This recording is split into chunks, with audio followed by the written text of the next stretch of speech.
बिस्मिल्लाहिर्रहमानिर्रहीम। दुरूद व सलाम हो मोहम्मद व आले मोहम्मद पर। अस्सलाम वालेकुम। बेसत खबरनामे के साथ मैं हूँ मोहम्मद हसनैन। नज़र डालते हैं आज की अहम मुल्की और आलमी खबरों की शह सुर्खियों पर। यमन की इस्लामी मुज़ाहमती तहरीक अंसारुल्लाह के रहनुमा ने मिसाइल और जंगी आलात से भरी कश्ती के मुतालिक अमरीकी दावे को मुस्तरद कर दिया। अमरीका में 1 साल कैद गुजारने के बाद रिहा होने वाले ईरानी साइंसदान ने कहा है कि अमरीका की बौखलाहट की वजह ईरान की साइंसी पेशरफ्त व तरक्की है।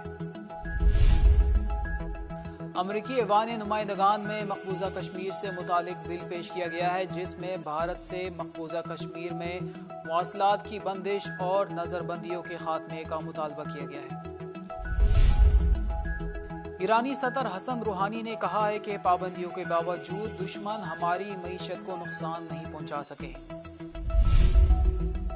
यूरोपीय ममालिक की खारजा पॉलिसी के नए सरबराह ने कहा है कि आलमी जौहरी मुआहदे का तहफ़्फ़ुज़ एक इज्तिमाई जिम्मेदारी है। ईरान की मुसल्लह फ़ौज ने एक और जदीद तरीन ड्रोन तैयारे की रोनुमाई की है। अमरीकी सदर ट्रंप ने कहा है कि अमरीका के अब तक के तमाम सुदूर में इसराइल का सबसे ज्यादा हमदर्द और बेहतरीन दोस्त में। ओपन मार्केट में डॉलर की कदर 5 माह की बुलंद तरीन सतह पर पहुंच गई। पाकिस्तान और चीन ने एक बार फिर ईरान के जौहरी मुआहदे की पासदारी और मौक़िफ़ की हिमायत कर दी है।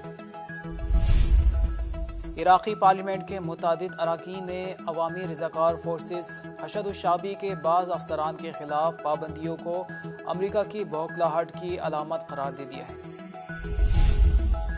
इसराइली जंगी तैयारों ने आज सुबह हमास के ज़ेर इंतज़ाम गज़ा की पट्टी पर फ़िज़ाई हमले किए हैं। अमरीका ने ईरानी प्रोफेसर मसूद सुलेमानी को 1 साल की गैर कानूनी गिरफ्तारी के बाद रिहा कर दिया है।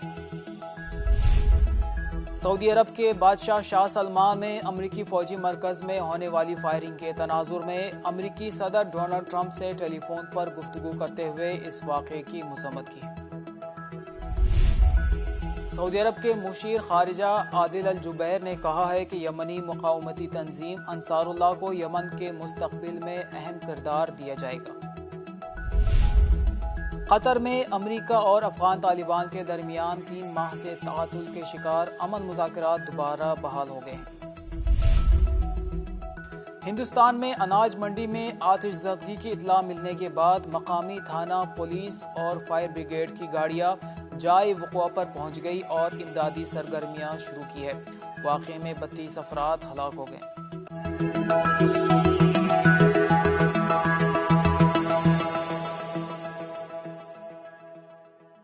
और अब खबरें तफसील के साथ। यमन की इस्लामी मुज़ाहमती तहरीक अंसारुल्लाह के रहनुमा ने मिसाइल और जंगी आलात से भरी कश्ती के मुतालिक अमरीकी दावे को मुस्तरद कर दिया है। खबरसा इदारे की रिपोर्ट के मुताबिक यमन में इस्लामी मुज़ाहमती तहरीक अंसारुल्लाह के सियासी कौंसिल के रुकन का कहना है कि यमन हर तरफ से मुहासरे में है। ऐसी हालत में अमरीकी दावे निहायत मज़ाक़खेज़ और मनगढ़ंत हैं। मोहम्मद अली हौसी ने मिसाइल के पुर्जों से भरी कश्ती को रोकने के अमरीकी दावे को मनगढ़ंत करार देते हुए कहा कि यह कैसे मुमकिन है कि जहां यमन की बहरी, बर्री और फ़िज़ाई हदूद हमलावर ममालिक के कब्ज़े में हो और यमन पर हमलावर ममालिक हत्ता तेल, दवाओं और ग़िज़ाई मवाद वाली कश्तियों को दाखिल नहीं होने देते, ऐसे में कैसे मिसाइल के पुर्जों से भरी कश्ती इस मुल्क में दाखिल हो सकती है। उन्होंने कहा कि यमनी फ़ौज और कबाइल अपने ड्रोन और मिसाइलों के ज़रिए सऊदी अरब पर मोहलिक ज़रबे लगाने की सलाहियत रखते हैं। अमरीका में 1 साल कैद गुजारने के बाद रिहा होने वाले ईरानी साइंसदान ने कहा है कि अमरीका की बौखलाहट की वजह ईरान की साइंसी पेशरफ्त व तरक्की है। अमरीकी जेल से रिहा होने वाले ईरानी साइंसदान मसूद सुलेमानी ने वतन वापसी के बाद सहाफ़ियों से गुफ्तगू करते हुए कहा कि अमरीका के गुस्से की असल वजह ईरान की साइंसी पेशरफ्त है। मसूद सुलेमानी का कहना था कि जब मैं अमरीका में साइंसी मौज़ूआत के बारे में बात करता था तो अमरीकी पुलिस, जेलर्स और जज नाराज़ होते थे।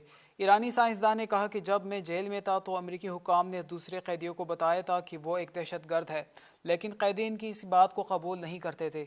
उन्होंने कहा कि अमरीका का हदफ ईरानी अवाम है और वो ईरान का 1 नंबर का दुश्मन है। डॉक्टर सुलेमानी की रिहाई के साथ ही ईरानी हुकूमत ने ईरान में गिरफ्तार चीनी निजात अमरीकी जासूस जुआंग को स्विट्ज़रलैंड के हुकाम के हवाले कर दिया है। امریکی ایوان نمائندگان میں مقبوضہ کشمیر سے متعلق بل پیش کیا گیا ہے جس میں بھارت سے مقبوضہ کشمیر میں مواصلات کی بندش اور نظر بندیوں کے خاتمے کا مطالبہ کیا گیا ہے۔ خبرسہ ادارے کے مطابق امریکی ایوان نمائندگان میں مقبوضہ کشمیر سے متعلق بل پیش کیا گیا ہے جس میں بھارت سے مقبوضہ کشمیر میں مواصلات کی بندش اور نظر بندیوں کے خاتمے کا مطالبہ کیا گیا ہے۔ اطلاعات کے مطابق ڈیموکریٹک پارٹی کی پرمیلا جے پال اور ریپبلکن پارٹی کے اسٹیو واٹکنز کی جانب سے امریکی ایوان نمائندگان کانگریس میں بل پیش کیا گیا ہے جس میں کہا گیا ہے کہ گزشتہ 30 سال میں مسئلہ کشمیر کی وجہ سے ہزاروں افراد اپنی جانوں سے ہاتھ دھو بیٹھے ہیں۔ بل کے متن میں بھارت سے مقبوضہ کشمیر میں مواصلات کی بندش، نظر بندیوں کے خاتمے اور شہریوں کی مذہبی آزادی کا احترام کرنے کا مطالبہ کیا گیا ہے۔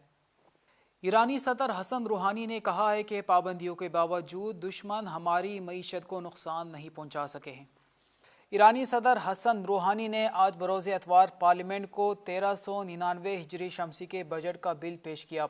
ایرانی صدر کا کہنا تھا کہ سن 1399 کا بجٹ رواں سال کے بجٹ کی طرح پابندیوں کے سامنے مزاحمت اور اقتدار کا بجٹ ہے۔ یہ بجٹ دنیا کو اعلان کرتا ہے کہ ہم پابندیوں کے باوجود ملک کو چلائیں گے۔ روحانی نے کہا کہ گزشتہ 9 مہینوں میں ایران کے خلاف پابندیوں اور دباؤ میں شدت کے باوجود حکومت کے بڑے منصوبے یا افتتاح کیے گئے ہیں یا سال کے آخر سے پہلے افتتاح کر دیے جائیں گے۔ انہوں نے کہا کہ ہمارے دشمن امریکہ اور ناجائز صہیونی ریاست ہماری معیشت کو شکست دینا چاہتے تھے، لیکن بابصیرت ایرانی قوم نے اپنی مزاحمت کے ساتھ ان کے ناپاک عزائم کو خاک میں ملا دیا۔ یورپی ممالک کی خارجہ پالیسی کے نئے سربراہ نے کہا ہے کہ عالمی جوہری معاہدے کا تحفظ ایک اجتماعی ذمہ داری ہے۔ انہوں نے ایران جوہری معاہدے کی اہمیت پر زور دیا اور کہا کہ تمام فریقین اس کے تحفظ کے لیے بھرپور کوشش کریں۔ بورل نے کہا کہ جوہری معاہدہ عالمی سلامتی اور جوہری ہتھیار کے عدم پھیلاؤ کے لیے ضروری ہے۔ ہم اسلامی جمہوریہ ایران کے ساتھ دستخط ہونے والے معاہدے کے لیے ذمہ دار ہیں۔ انہوں نے مزید کہا کہ ہم جوہری معاہدے کے مکمل نفاذ اور حالیہ منفی رجحانات کو تبدیل کرنے کی حمایت کر رہے ہیں۔ تفصیلات کے مطابق جوہری معاہدے کے مشترکہ کمیشن کا اجلاس 6 دسمبر کو ویانا میں منعقد کیا گیا۔ جوزف بورل ایک ہسپانوی سفارتکار ہیں جو حالیہ دنوں میں یورپی یونین کی خارجہ پالیسی کے نئے سربراہ کے طور پر منتخب ہوئے ہیں۔ بورل سے پہلے خاتون یورپی فیڈریکا میگرینی اس عہدے پر فائز رہ چکی تھیں۔ ایران کی مسلح افواج نے ایک اور جدید ترین ڈرون طیارے کی رونمائی کی ہے۔ رپورٹ کے مطابق سیمرخ کی تقریب رونمائی جنوب مشرقی ایران میں کنارک نیول بیس میں منعقد ہوئی، جس میں ملٹری کوآرڈینیٹر ریئر ایڈمرل حبیب اللہ سیاری اور بحریہ کے سربراہ ایئر ایڈمرل خانزادی بھی شریک ہوئے۔ واضح رہے کہ ایران کی بری فوج کے لیے تیار کیے جانے والے سیمرخ ڈرون طیارے جاسوسی اور دشمن پر حملے کے لیے استعمال کیے جا سکیں گے۔ سیمرخ میں ڈرون طیارے 25,000 فٹ کی بلندی پر 1500 کلومیٹر کی حدود میں مسلسل 24 گھنٹے تک پرواز کر سکتے ہیں۔ امریکی صدر ٹرمپ نے کہا ہے کہ امریکہ کے اب تک کے تمام صدور میں اسرائیل کا سب سے زیادہ ہمدرد اور بہترین دوست میں ہوں۔ بین الاقوامی خبر رساں ادارے کے مطابق امریکی صدر ڈونلڈ ٹرمپ نے اسرائیلی امریکی کونسل کی نیشنل سمٹ میں خطاب کرتے ہوئے کہا کہ امریکی صدر کی حیثیت سے اسرائیل کا سب سے ہمدرد اور بہترین دوست میرے سوا اور کوئی نہیں ہوگا۔